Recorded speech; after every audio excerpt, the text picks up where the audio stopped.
നമസ്കാരം. ചർച്ച് അപ്ഡേറ്റ്സിലേക്ക് സ്വാഗതം.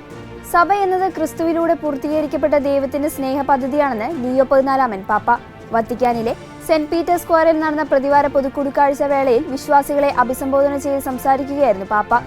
കുറവുകളുള്ള സാധാരണ മനുഷ്യരുടെ ഒരു കൂട്ടായ്മയാണ് സഭ. സുവിശേഷം പ്രഘോഷിക്കുവാനും ക്രിസ്തുവിന്റെ സാന്നിധ്യമാകാനും പരിശ്രമിക്കുന്ന മനുഷ്യരാണ് ഇവിടെയുള്ളത്. സഭയുടെ പരിശുദ്ധി എന്നത് അതിന്റെ അംഗങ്ങളുടെ പൂർണ്ണതയല്ല, മറിച്ച് ക്രിസ്തു അതിൽ വസിക്കുന്നു എന്നതുള്ളതാണ്. ദൈവത്തിന്റെ രക്ഷാപദ്ധതിയുടെ ഫലമാണ് സഭ നിലനിൽക്കുന്നതെന്നും പാപ്പ പറഞ്ഞു. മാസങ്ങൾ നീണ്ട യുദ്ധത്തിന് പിന്നാലെ ഗാസയിലെ അതിർത്തികൾ പൂർണ്ണമായും അടച്ചതോടെ മേഖലയിലെ മാനുഷിക പ്രതിസന്ധി അതീവ ഗുരുതരമാകുന്നു.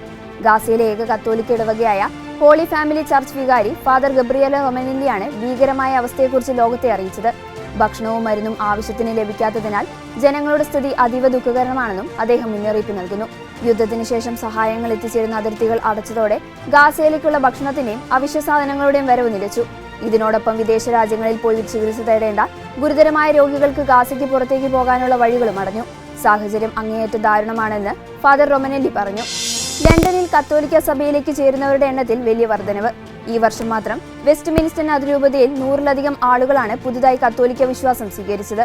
അടുത്ത കാലത്തൊന്നും ഇത്രയധികം ആളുകൾ സഭയിലേക്ക് വന്നിട്ടില്ല എന്ന് അധികൃതർ പറയുന്നു. ലണ്ടനിലെ പ്രധാന പള്ളിയായ വെസ്റ്റ് മിനിസ്റ്റർ കത്തീഡ്രലിൽ നടന്ന പ്രത്യേക ചടങ്ങിൽ 300ഓളം പേർ ഔദ്യോഗികമായി സഭയുടെ ഭാഗമായി. ലണ്ടന്റെ മറ്റു ഭാഗങ്ങളിലും സമാനമായ രീതിയിൽ ഒട്ടേറെ പേർ സഭയിലേക്ക് വരുന്നുണ്ട്. മാറുന്ന ലോകത്തിനനുസരിച്ച് സഭയുടെ സുവിശേഷ പ്രഘോഷണ പ്രവർത്തനങ്ങൾ ഡിജിറ്റൽ പ്ലാറ്റ്ഫോമിലേക്ക് കൂടി വ്യാപിപ്പിക്കണമെന്ന് സിനഡ് റിപ്പോർട്ട്. സഭയിൽ ഒരു ഡിജിറ്റൽ മിഷൻ സംവിധാനം രൂപപ്പെടുത്തണമെന്നാണ് സിനഡ് പ്രധാന ശുപാർശ. ആധുനിക സാങ്കേതിക വിദ്യയെയും സോഷ്യൽ മീഡിയയും സഭയുടെ വളർച്ചയ്ക്കായി എങ്ങനെയൊക്കെ ഉപയോഗിക്കാം എന്നതിനെക്കുറിച്ചാണ് റിപ്പോർട്ട് ചർച്ച ചെയ്യുന്നത്. ഇന്റർനെറ്റും സോഷ്യൽ മീഡിയയും വഴി വിശ്വാസം പ്രചരിപ്പിക്കുന്ന ഒട്ടേറെ വ്യക്തികൾ ഇന്ന് സഭയിലുണ്ട്.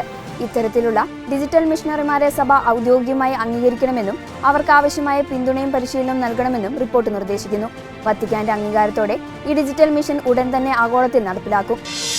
ദൈവശാസ്ത്ര പഠനം കേവലം പുസ്തകങ്ങളിലോ സിദ്ധാന്തങ്ങളിലോ ഒതുങ്ങി നിൽക്കേണ്ട ഒന്നല്ല എന്നും അത് സഭയിലെ കൂട്ടായ്മയും ഐക്യത്തെയും ബലപ്പെടുത്തുന്നതാകണമെന്നും ലിയോ 14 പാപ്പ ഇറ്റലിയിലെ പുഗ്ലിയ, കാലിബറിയ എന്നീ മേഖലകളിലെ ദൈവശാസ്ത്ര സ്ഥാപനങ്ങളിലെയും അംഗങ്ങൾക്ക് അയച്ച സന്ദേശത്തിലാണ് മാർപ്പാപ്പ ഇപ്രകാരം വ്യക്തമാക്കിയത്. സഭയിലെ വ്യത്യസ്തങ്ങളായ പാരമ്പര്യങ്ങളെയും ചിന്താഗതികളെയും തമ്മിലുള്ള പാലമായ ദൈവശാസ്ത്രം മാറണമെന്ന് മാർപ്പാപ്പ ഓർമ്മിപ്പിച്ചു. ദൈവശാസ്ത്രജ്ഞർ തങ്ങളുടെ പഠനത്തിലൂടെയും ഗവേഷണത്തിലൂടെയും വിശ്വാസികളെ ക്രിസ്തുവിലേക്കും സഭയുടെ ഐക്യത്തിലേക്കും അടുപ്പിക്കാൻ പരിശ്രമിക്കണമെന്നും പാപ്പ പറഞ്ഞു. ഇതോടെ ചർച്ച് അപ്ഡേറ്റ്സ് പൂർണ്ണമാകുന്നു. നന്ദി.